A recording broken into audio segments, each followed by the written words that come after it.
dilakukan dan bagaimana persiapan dari Kementerian Pendidikan Dasar dan Menengah ini, Pak? Ya, yang jelas seperti yang tadi saya sampaikan bahwa arah ke depan ini adalah bagaimana kita mengembangkan layanan pendidikan bermutu untuk semua, dan itu menjadi bagian dari quick win Pak Presiden Prabowo. Dan kalau tadi sudah disampaikan, kita akan memperluas akses pendidikan untuk semua, baik untuk mereka yang tinggal di daerah-daerah terpencil, kelompok difabel, maupun juga mungkin ya kelompok masyarakat yang terpinggirkan karena berbagai hal, supaya mereka tetap mendapatkan layanan pendidikan. Nah, bentuknya bisa dengan mendirikan unit sekolah baru, walaupun itu dikatakan sudah tidak ada peluangnya, tapi mungkin kita memperbanyak rumah belajar. Yang dengan rumah belajar itu mudah-mudahan mereka bisa dapat belajar dengan mudah, tidak terlalu jauh dari rumahnya. Dan untuk itu maka kami akan mendata anak-anak atau mereka yang berusia sekolah yang memang belum mendapatkan akses untuk mendapatkan pendidikan. Kemudian yang kedua, yang untuk pendidikan bermutu perlu peningkatan sarana prasarana, dan ini juga memang bagian dari quick win dari pemerintah Pak Prabowo. Dan beliau tadi menyampaikan untuk kepentingan pendidikan itu harus diprioritaskan dalam APBN, sehingga kami berusaha untuk bagaimana memperbaiki sarana dan prasarana pendidikan yang mungkin susah atau belum memenuhi persyaratan. Tapi memang ini harus kita koordinasikan dengan pemerintah daerah, karena beberapa hal menyangkut pelaksanaannya tidak bisa dilepaskan dari otoritas pemerintah daerah. Dan itu kenapa kemudian kami juga berusaha untuk nanti mengundang Pak Dinas untuk berkoordinasi dengan kami. Nah, itu yang berkaitan adalah yang tadi juga saya sampaikan, peningkatan kualitas guru ya, guru bidang studi, guru BK, termasuk mungkin peningkatan kualitas guru agama supaya mereka punya peran-peran konseling, termasuk juga peran untuk penanaman pendidikan nilai dalam setiap mata pelajaran, dan terutama juga tadi pelatihan untuk guru IPA, guru matematika, dan mungkin juga yang lainnya. Dan untuk tahapannya serta bagaimana pelaksanaan nanti kami bicarakan lebih lanjut.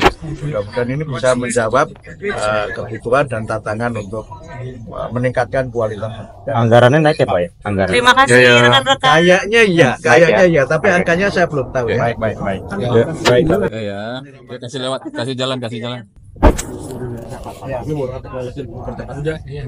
untuk anak-anak Indonesia. Apa itu berarti melanjutkan kurikulum mereka yang menunggu politik? Oh, bukan, itu yang kemarin kita ketemu presiden di istana. Yang itu sudah kami bahas dengan Kementerian Keuangan. Itu kepada peningkatan kualitas pembelajaran. Baru pembelajaran, kami belum bicara mengenai apakah Merdeka Belajar dilanjutkan atau tidak, itu belum lagi bicara.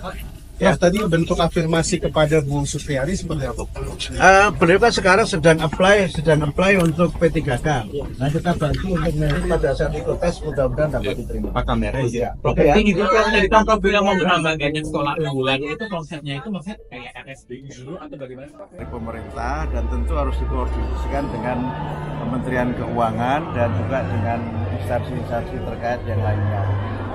Dan itu juga harus tentu saja melalui pemetaan dan pengkajian yang serius kan, karena guru ini kan kategorinya ada yang memang guru yang sudah ASN yang dia adalah PNS, ada juga SM yang P3K, dan juga ada mereka guru-guru honorer baik yang mengajar di sekolah-sekolah negeri maupun yang mengajar di sekolah swasta. Jadi kompleksitasnya tidak sederhana, dan karena itu kita harus melihat masalah ini dengan sangat hati-hati, dengan sangat seksama sebelum kita mengambil kebijakan menyangkut kesejahteraan guru itu. Pak, terkait dengan zonasi, kebijakan zonasi apakah dilanjutkan atau dievaluasi, Pak?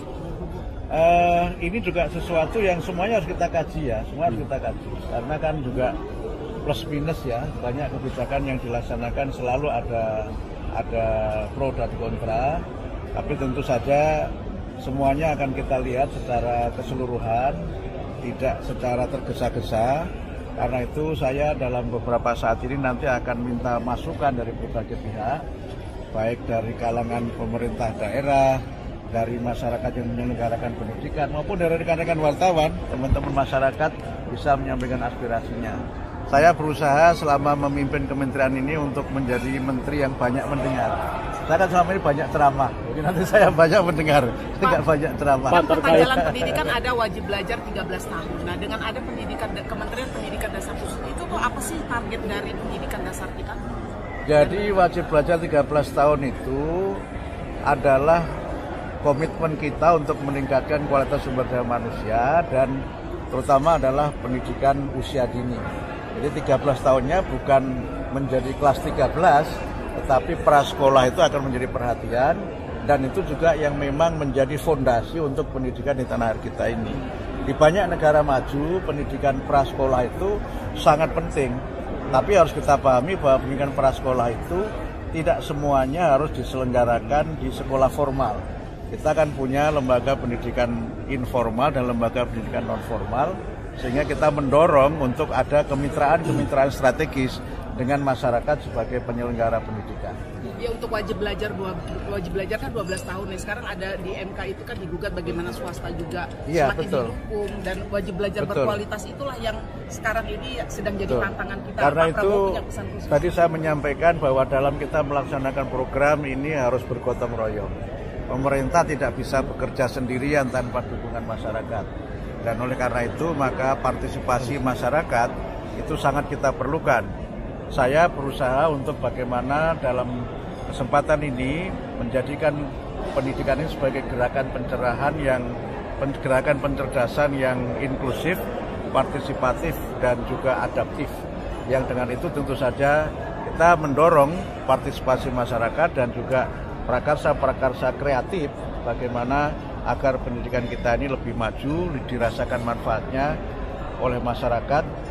Dan satu hal yang saya kira menjadi komitmen kita juga menuntaskan kesempatan belajar sehingga mereka yang selama ini tidak bisa melanjutkan pendidikan bisa karena tempat tinggalnya, bisa karena keadaannya, bisa keadaan fisiknya, bisa juga karena faktor-faktor lain.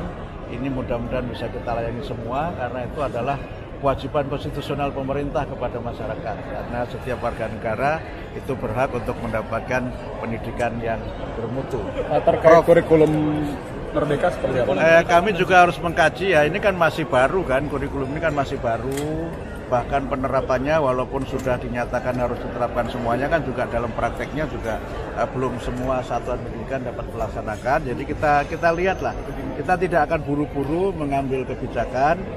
Apalagi memang ada polemik yang sekarang ini juga memang masih terus terjadi di masyarakat. Jadi kami ingin agar kebijakan Kementerian Pendidikan dan Menengah adalah kebijakan yang memang sesuai dengan apa yang menjadi aspirasi masyarakat. Tapi yang penting lagi juga bisa menjadi bagian dari aktualisasi dan realisasi dari program Pak Presiden Prabowo dan Wakil Presiden. Kalau soal ujian nasional seperti apa Pak? Sama juga.